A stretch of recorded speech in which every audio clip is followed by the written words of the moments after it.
Hello everyone, political science study में आप सभी का फिर से बहुत बहुत स्वागत है।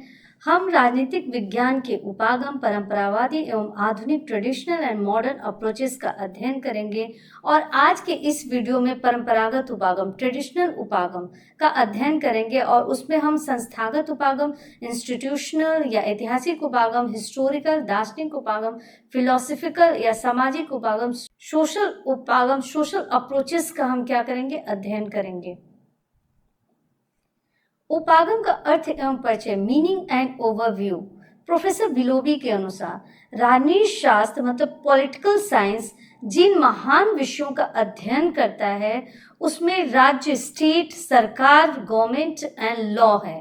उपागम क्या है? What is an approach? अध्ययन का दृष्टिकोण या पर्सपेक्टिव है। मतलब हम यह कह सकते हैं कि चीजों को समझने का एक रास्ता या दिशा। इसका उपयोग सिद्धांत निर्माण में किया जाता है। मतलब उपागम ही वह वैचारिक या थॉट्स या ढांचा है जिसके आधार पर सिद्धांत की नींव रखी जाती है। उपागम की अंतिम मंजिल क्या है? वो सिद्धांत है, थ्योरी है।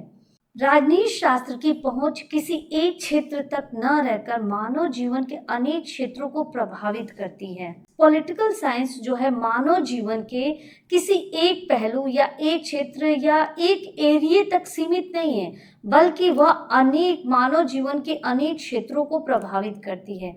इसलिए विभिन्न उपागमों का प्रयोग होता है। उपागम और पद्धति में अंतर। पद्धति, मेथड जो है अध्ययन का एक तरीका, मतलब हाउ, कार्य कैसे करना है। अध्ययन का दृष्टिकोण, व्हाट, क्या सोचकर कार्य करना है। जैसे मान लें कि हम कोई कॉम्पिटिटिव एग्जाम की तैयारी करते हैं। एग्जाम की तैयारी से पहले हम क्या करते हैं कि हम उसकी पूरी प्लान करते हैं, या हम ये भी कह सकते हैं कि जैसे हम बच्चों को पढ़ाते हैं तो बच्चों को पढ़ाने से पहले हम एक लेसन प्लान करते हैं और लेसन प्लान करने से पहले सोचते हैं या विचारते हैं कि हमें कैसे पढ़ाना है या किस तरह पढ़ाना है या कौन सी विधि या कौन सी पद्धति अपनानी है। मतलब हमें मान लो कि हमें खेल विधि या व्याख्यान मेथड अपनानी है या डेमोन्स्ट्रेशन मेथड या प्रदर्शन विधि अपनानी है। ये जो सारे हैं ये लेसन प्लान करने से पहले हम एक वैचारिक ढांचा अपनाते या एक थॉट्स बनाते हैं। तो ये क्या होता है? ये उपागम है। जो वैचारिक ढांचा, ये जो थॉट्स बनाए, ये क्या होता है कि ये एक उपागम है। लेकिन जो विधियां, जो पद्धतियां हम लोगों ने यूज किया या जो मेथड हम लोगों ने अपनाया, जैसे हम व्याख्यान मेथड अपनाया या डेमोन्स्ट्रेशन मेथड या प्रदर्शन विधि या कोई मिक्स विधि अपनाई, जो तरीका अपनाया, उसको हम क्या बोलते हैं? पद्धति बोलते हैं। पद्धति क्या होती है कि वो सीमित होती है और उपागम जो है अधिक व्यापक होता है, मतलब ये अधिक विस्तृत होता है। और उपागम यह बताता है कि हम राजनीतिक रियलिटी को किस एंगल से देखते हैं। परंपरागत उपागम के 4 प्रकार। परंपरागत उपागम में संस्थागत उपागम, इंस्टीट्यूशनल अप्रोच, ऐतिहासिक हिस्टोरिकल अप्रोच, दार्शनिक फिलोसफिकल अप्रोच, सामाजिक सोशल अप्रोच आते हैं। परंपरागत उपागम का केंद्र जो है स्टेट, राज्य, गवर्नमेंट, शासन और लॉ होता है, या नॉर्मेटिव मतलब मानक या आदर्शवादी होता है। ये आधुनिक उपागम उदय का कारण।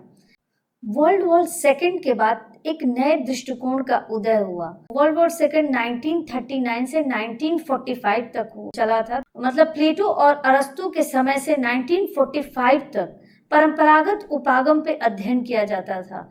लेकिन वर्ल्ड वॉर सेकेंड के बाद एक नया दृष्टिकोण मतलब मॉडर्न अप्रोचेस का उदय हुआ।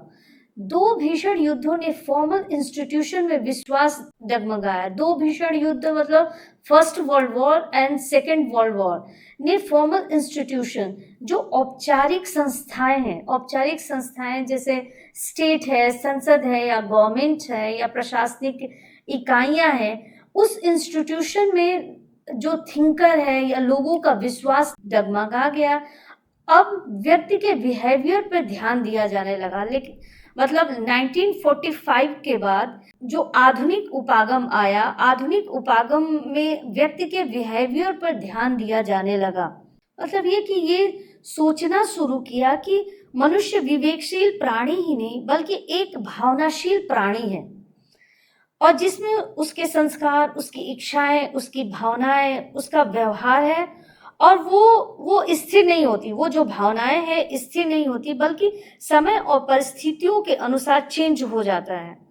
और इसलिए अब व्यक्तियों के व्यवहार पे ध्यान दिया जाने लगा। संस्थागत उपागम, इंस्टीट्यूशनल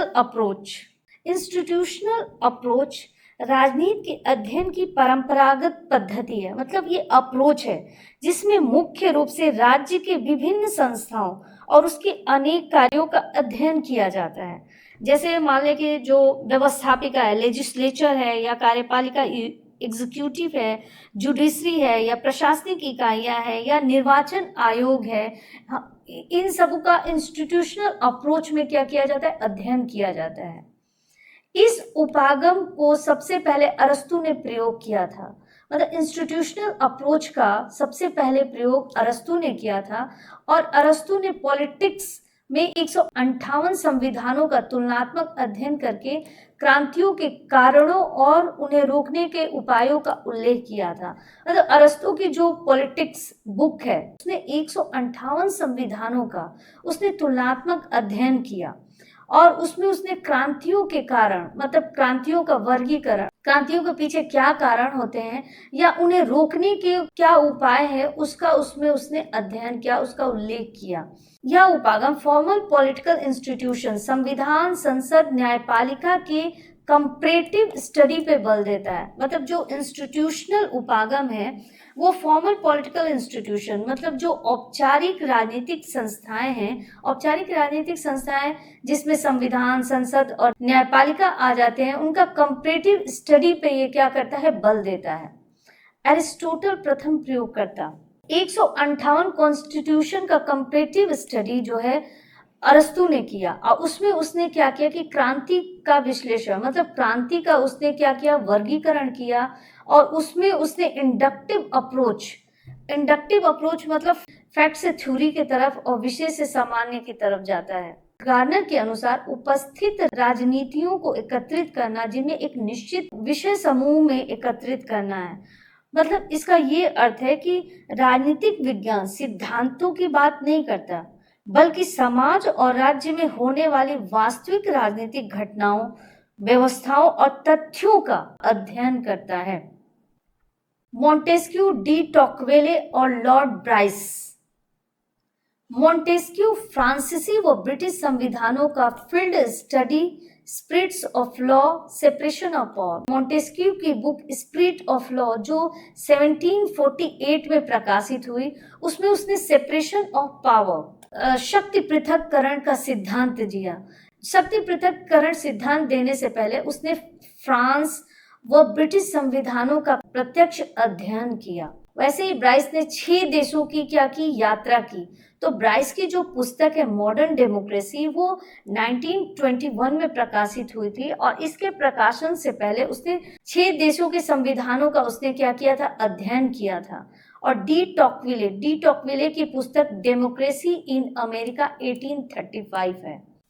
डॉक्टर हर्मन फाइनर का योगदान theory and practice of modern governments institutional approach के आधार पर आधारित है। गार्नर उन राज्यों को खोज करता, चयन, तुलना व लोप, एलिमिनेशन के द्वारा राजनीतिक इतिहास के आदर्श प्रकारों व स्वरूपों की खोज कर सके, उसके बारे में उन्होंने कहा। गार्नर का उद्देश्य एवं मत।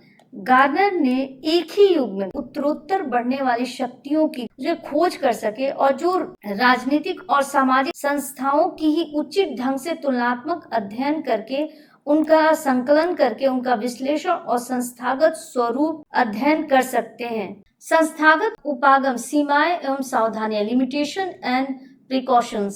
संस्थागत उपागम की लिमिटेशंस या दुर्बलताएं क्या है? यह केवल ऊपरी संस्थाओं की तुलना करने की वजह से आधारभूत अंतर नजरअंदाज हो सकता है।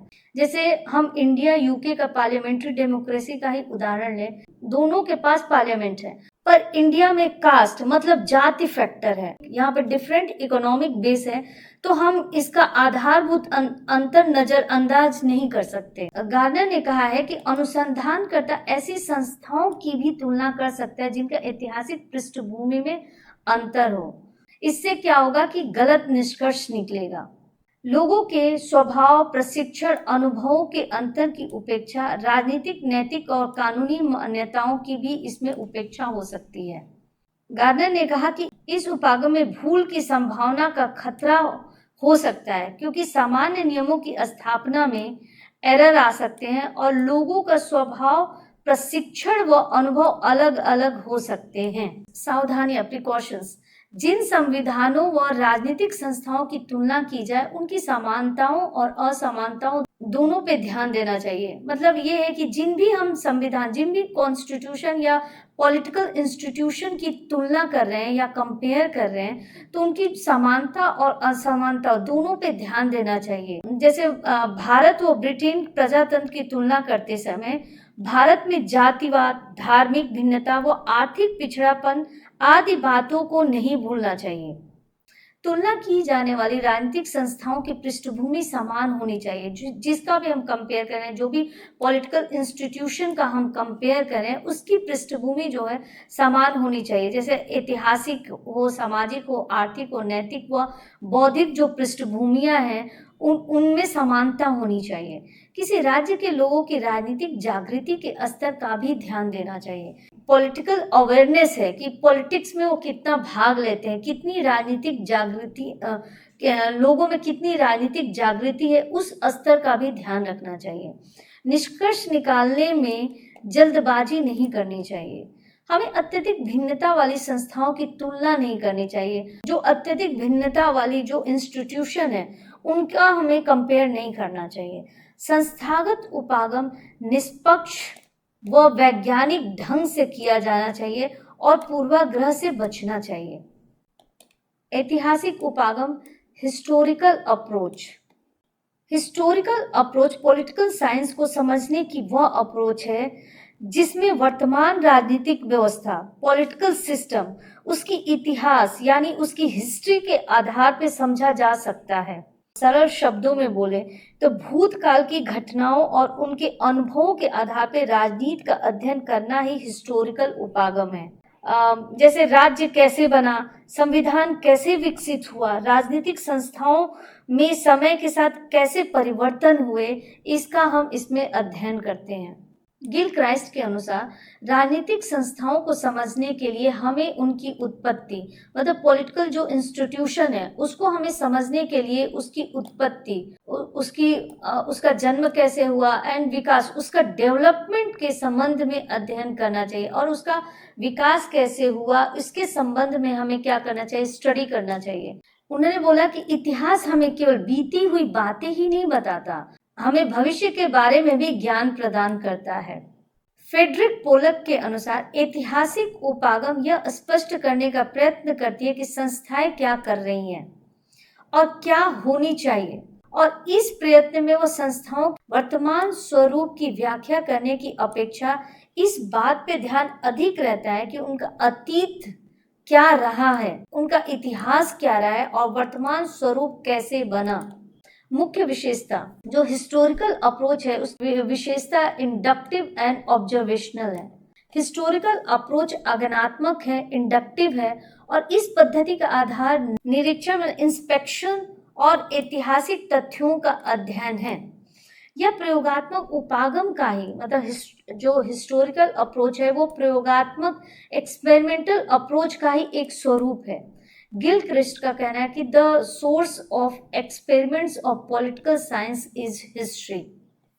प्रमुख समर्थक विद्वान, इसके प्रमुख समर्थक जो है अरस्तु है, मैकियावेली, बोंदा, Montesquieu, Burke, Seeley, Freeman, Laski, Seeley, Pollock, Carl Friedrich, D Brogan and Sartori हैं। लास्की के अनुसार राजनीति शास्त्र का अध्ययन राज्यों के इतिहास में अनुभव के परिणामों को इकट्ठा करके लिखने का ही प्रयास होना चाहिए। पॉलिटिकल साइंस में जो हम स्टडी कर रहे हैं राज्यों के इतिहास या अनुभव या परिणामों को इकट्ठा करके ही हमें क्या करना चाहिए, लिखने का प्रयास करना चाहिए। इतिहास राजनीति की कुंजी। इतिहास हमें राजनीति में किए गए एक तरफा निर्णयों से बचाता है। जैसे जहां पे भी इतिहास में एक तरफा निर्णय हुआ है उसका क्या परिणाम हुआ है उससे वो बचाता है। निसंदेह राजनीतिक संस्थाएं विकसित होती हैं, मतलब राजनीतिक संस्थाओं का डेवलपमेंट होता है, डेवलप होती हैं वो, लेकिन वो निर्मित नहीं होती। गिल क्राइस्ट ने कहा है कि राजनीति शास्त्र के प्रयोगों का स्रोत क्या है, जो भी पॉलिटिकल साइंस है उसके प्रयोग का स्रोत इतिहास है। ऐतिहासिक उपागम की आलोचना है, राजनीतिक अच्छा बुरा नहीं बता सकता। सेडविक ने कहा है कि इतिहास यह निर्णय नहीं कर सकता कि राजनीतिक जीवन में नैतिक और अनैतिक क्या है। हिस्ट्री जो है यह डिसीजन नहीं कर सकता, यह निर्णय नहीं कर सकता कि पॉलिटिकल लाइफ में क्या नैतिक है, क्या अनैतिक है, या क्या अच्छा है, क्या बुरा है, क्या शुभ है और क्या अशुभ है। इस बात का जो निर्णय है दर्शन शास्त्र कर सकता है, मतलब इस बात का जो निर्णय है, जो डिसीजन जो है, ये फिलॉसफी ही ले सकती है कि क्या क्या अच्छा है, क्या बुरा है, क्या नैतिक है, क्या अनैतिक है, क्या शुभ है और क्या अशुभ है। इसका निर्णय जो है फिलॉसफी ही ले सकता है। इतिहास अपनी पुनरावृत्ति करता है, यह भ्रामक है, मतलब विभिन्न देशों की आर्थिक, सामाजिक, धार्मिक परिस्थितियां समान नहीं होती। हेराक्लिस जो प्राचीन ग्रीक दार्शनिक थे, उन्होंने कहा कि हम नदी की उसी धारा में 2 बार डुबकी नहीं लगा सकते। अतएव यह आवश्यक नहीं कि जो बात अतीत में किसी विशेष कारण से हुई हो वर्तमान में भी उसी ढंग से हो। इसका ये मतलब है कि हम जो अतीत में जो घटनाएं हुई हैं और उसका जो कारण है, वो जरूरी नहीं कि वर्तमान में उसी ढंग से घटनाएं हो और वो उसी का वो कारण हो। मतलब ये हुआ कि इतिहास अपनी पुनरावृत्ति नहीं करता। जैसे विभिन्न देशों की जो आर्थिक, सामाजिक, धार्मिक या राजनीतिक स्थितियां होती हैं वो समान नहीं होती। उद्देश्यों की पूर्ति नहीं करता, उद्देश्यों की पूर्ति नहीं करता। इतिहास हमें अपने उद्देश्यों की पूर्ति में सहायता नहीं देता, क्योंकि यह बताने में असमर्थ है कि अतीत की घटनाओं से वर्तमान का क्या संबंध है। निष्पक्ष अध्ययन जो है कठिन है। बर्क ने ब्रिटिश इतिहास की व्याख्या रूढ़वादी दृष्टिकोण से की, मतलब बर्क ने जो ब्रिटिश इतिहास है उसकी व्याख्या जो है रूढ़वादी मतलब कंजर्वेटिव या ऑर्थोडॉक्स दृष्टिकोण से की है। हीगल ने इतिहास की व्याख्या जर्मनी को आदर्श राष्ट्र मान के की है। इस प्रकार की पक्षपाती व्याख्या गलत निष्कर्ष दे सकती है। हीगल ने जर्मनी को एक आदर्श राष्ट्र माना और इस प्रकार का पक्षपाती व्याख्या जो है गलत निष्कर्ष देती है। इसलिए इसका निष्पक्ष अध्ययन क्या होता है, कठिन होता है। अर्नेस्ट बार्कर का मत है कि इतिहास किसी प्रक्रिया को भली भांति समझा सकता है, किंतु वह उसके परिणाम का मूल्यांकन इवैल्यूएशन नहीं कर सकता। क्या होना चाहिए के लिए इतिहास पर पूर्ण रूप से निर्भर नहीं होना चाहिए। दार्शनिक उपागम, फिलोसॉफिकल अप्रोच।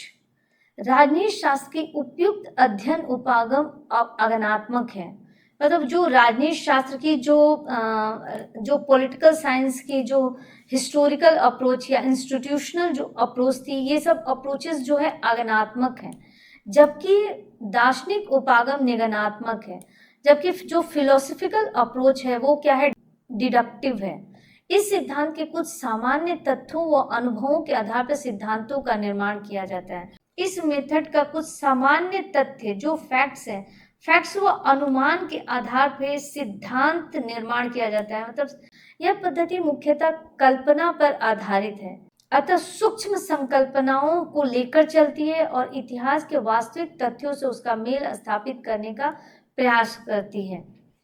प्रमुख प्रतिपादक जो हैं Plato, Thomas More, Rousseau, Hegel, Green, Bosanquet, Sidgwick और प्लेटो दार्शनिक उपागम के प्रमुख प्रतिपादक हैं। जो प्लेटो ने जैसे दार्शनिक शासक की फिलोसोफर किंग की इसमें क्या की थी, कल्पना की थी, और रूसो ने सामान्य इच्छा, और हीगल ने एब्सोल्यूट स्टेट की कल्पना की, और थॉमस मोर ने यूटोपिया की।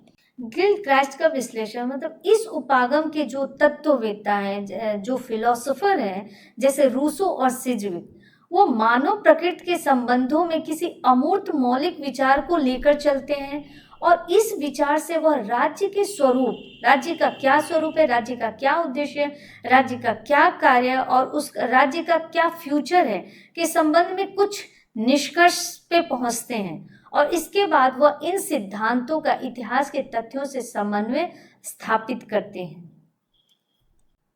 मुख्य विशेषता, सीमित उपयोग। दार्शनिक उपागम की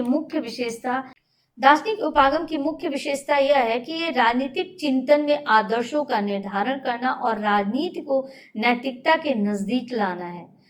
तर्क और विवेक का आश्रय लेता है और यह पद्धति अध्ययनकर्ता की बुद्धि का पर्याप्त विकास करती है। जो अध्ययन करता है उनकी बुद्धि का पर्याप्त विकास करती है। यह उपागम उपयोगी हो सकती है यदि केवल हम आदर्शों में उलझ के ना रह जाएं। सीमाएं, इसकी कुछ सीमाएं हैं। ब्लंट शैली के अनुसार यह उपागम क्या होती है? काल्पनिक है। मतलब जो दार्शनिक उपागम है ये काल्पनिक उपागम है, जिसका तथ्यों से कोई संबंध नहीं। सीले के अनुसार दार्शनिक उपागम जो है यथार्थ, जो रियलिटी है, जो यथार्थ है और जो होना चाहिए, इनके बीच वो अंतर नहीं कर पाते। जे.एस. मिल ने दार्शनिक उपागम को अमूर्त निगमन मतलब एब्स्ट्रैक्ट डिडक्टिव कहा है और लास्की ने किसी भी प्रकार की पूर्व सिद्ध राजनीति आगे चलकर अवश्य ही भंग हो जाती है, क्योंकि इसका प्रारंभ ही स्पष्ट मस्तिष्क से नहीं होता। तो इसकी कुछ सीमाएं हैं।